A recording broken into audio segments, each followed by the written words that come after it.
Chapter 28 Karaoke. More and more blue uniforms and black suits fell to the ground as bullets tore through them and cars continued to ram into other parts of the fence, creating more holes. All I could do was watch, lightheaded, as more and more bulky kids continued to swarm in through all the openings. "We've got to surrender." More like a puff of breath, I could barely get it out. "Now, before everyone gets killed." "But what does it matter either way?" Stasha's voice came out strained. "They're still going to pilfer all our VOs, including the useful ones, and maybe even our animals for food. How will we endure the winter without all those necessities?" "We'll cross that bridge when we get to it, but we can't just let everybody die." A short silence. "I suppose you're correct, but how are we to cease the onslaught? I don't think anything would make the enemy pause at this moment." Then it hit me. The Badalux family. "Come again?" "The rulers." I raced back into the master's suite, and pounding footsteps behind me told me Stasha was on my heels. I wove through crowds of people as I raced along the elegant corridor, down the stairs in the entrance room, and to one of the basement doors in a first-floor hallway. The few faces I caught a glimpse of had utterly terrified looks on them, and lots of citizens were hugging each other. Must have been extremely nerve-wracking to hear all that horrific deathly noise outside. It had to have been even worse to see what was actually happening. I unlocked the basement door and threw myself down the stairs. My foot felt 1,000 times better now, or maybe it was the adrenaline. The Badalux family sat on the circular couch in the middle of the room with the giant TVs, backs to each other, staring at the ground. They glanced up when I arrived, though their expressions sagged, defeated. "Do you guys know a way I can make my voice real loud?" I asked. They all exchanged dull looks. "Not that I know of," Alex said in a low, flat voice, his hulking shoulders hunched. "Right, like I believe that. Don't lie to me. You know everything about all the precious VOs you have down here. After all, you've been hiding them from the rest of us for 50 whole years." I spat out that last part, and Alex's dark blue eyes grew puffy again, as if it made him sad. Weird. "And there's gotta be one that does something as simple as making your voice loud." Alex shrugged those massive shoulders of his. The rest of the grown-ups continued to stare at the ground. I wasn't getting anywhere with this plan of action. I explained as quickly as I could how the mansion was being invaded by a colossal, unstoppable force. As I did, I couldn't help but notice I couldn't hear all the blood-curdling noise down here. The basement was probably built to keep most of the sound out. When I finished, Alex's eyes were bulging. "Really?" "Yes," I said. "None of us have a chance of surviving if you don't help us, so quick. Get me something that'll make my voice real loud." Alec jumped to his feet and went to the next room. He lugged a large square black device about half his size back into the room. A karaoke machine. So that was what those things did. Made your voice louder. At least one of their functions, anyway. "Great," I said. "Could you guys please bring it upstairs, as fast as possible?" "Please?" I jumped at Stasha's voice beside me. I'd almost forgotten she was there. She snorted. "Order them, Gorin." "Right," I said. "Bring the karaoke machine upstairs, now, and all of you come, too." They jolted from their seats and followed me. Baldur helped Alec carry the device. Everybody upstairs cleared the way for our group as we headed to the front door. Stasha dashed ahead to it. "Ready?" She swallowed hard, beads of sweat glistening on her upper lip and forehead. "As I'll ever be," I said, though my breaths came out in ragged bursts. "Please, precious power, let this work." She opened the door, and the blood-curdling screams, cries of war, and deafening gunshots grew even louder. I ushered the Badalux family out. Tari plugged the karaoke machine's cord into the wall next to the front door, and she and Baldur carried the device outside onto the front porch. Stasha and I followed, though I had to force my steel bats for legs.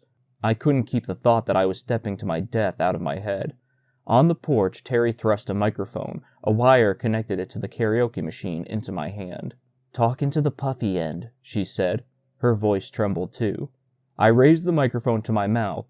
"Everybody stop fighting," I yelled, but I could barely hear my voice. Baldur dashed to the karaoke machine and clicked a couple buttons. A bullet whizzed by my head and shattered the window right next to the front door. My whole body jittered as if I hadn't gone to the bathroom in days. "Try now," Baldur cried. "Everybody stop fighting." My voice boomed over the incredible racket. "As you can see, we have power and a cure to the plague." Heads flickered in our direction, and some of the kids stopped running and firing their weapons. The enemy invaders who did stared with mouths wide open at the rulers. I knew it had helped to see the grown-ups alive and in the flesh. "Invaders!" my voice continued to boom over the estate.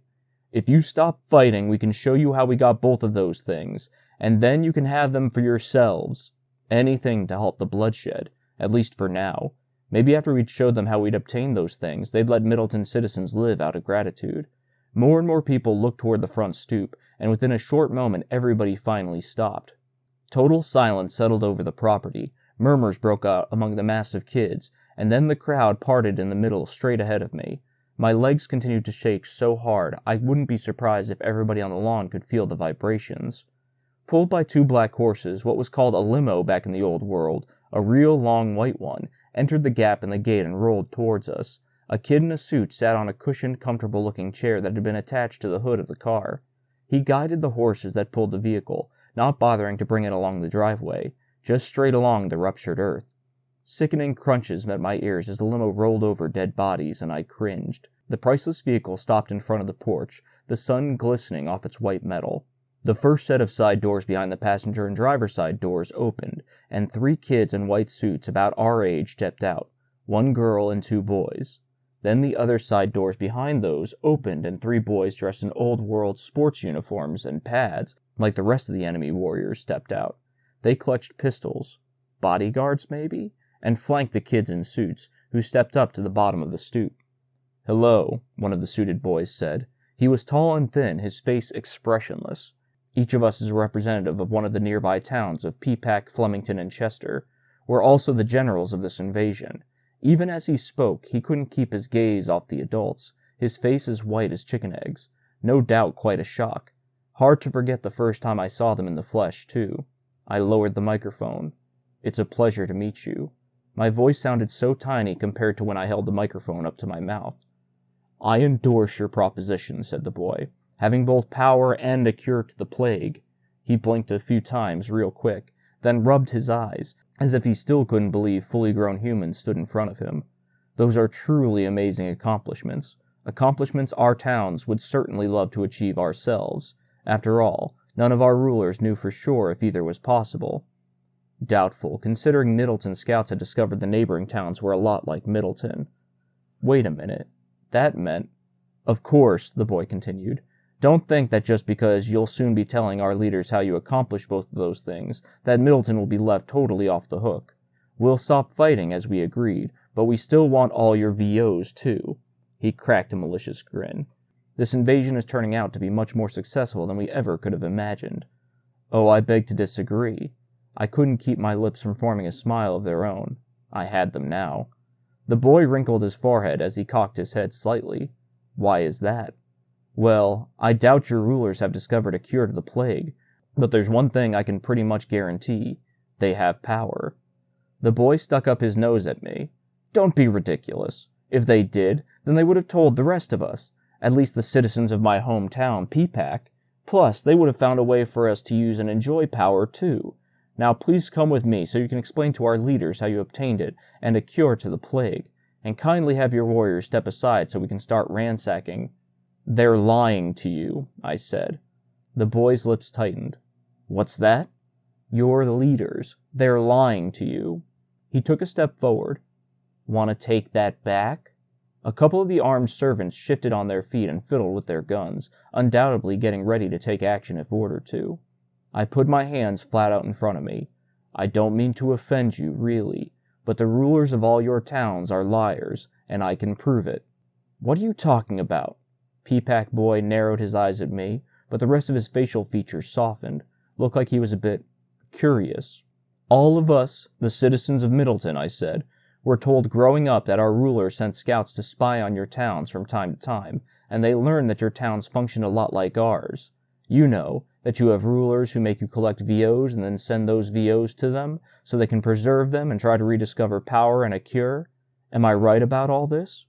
Peapack boy glanced at the other town representatives in white suits. Well, yeah. Well, the Battlux family, I gestured toward the 9 grown-ups, used to be in charge of Middleton until literally just an hour ago. I pointed at Stasha, her mouth curled into a hesitant smile. Maybe she knew where I was going with this. See, a day ago, Stasha and I found out that the Middleton rulers were corrupt, that they rediscovered power and the cure to the plague and kept them to themselves. Just take a look around you. Nobody else in Middleton is an adult without grayish skin except for the rulers, and if you went around to every faction house in town, you'd see that none of them have power, yet obviously the ruler's mansion does. So? The girl asked, her hands on her hips. She had a pair of dark gray eyes the color of storm clouds. That doesn't mean our leaders are lying to us too. Before I could answer, Stasha said, I believe what my esteemed companion is attempting to shed light on is that the Battlelux family rediscovered power quite a while ago, decades in fact, roughly 50 years ago. This man right here, she pointed at Alec, who stared down at the ground. Clearly he was so defeated he didn't even have a sliver of his intense anger left. Assembled all of Middleton's books and, after rigorously studying them, rediscovered power.